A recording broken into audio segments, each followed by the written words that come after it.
friends, welcome to Motivational Minute here on the Atelier channel where I, Paige, am going to give us all a pep talk in a 60-second video. It's okay to rewrite paragraphs. It's okay to rewrite sentences. It's okay to rewrite entire novels.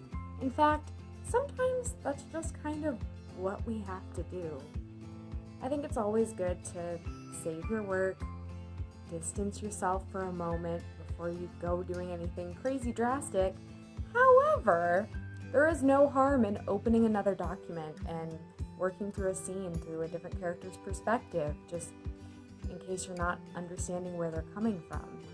Even if you don't plan on switching point of views, it can still be really helpful just to get empathy for that character and add something into what you are working on.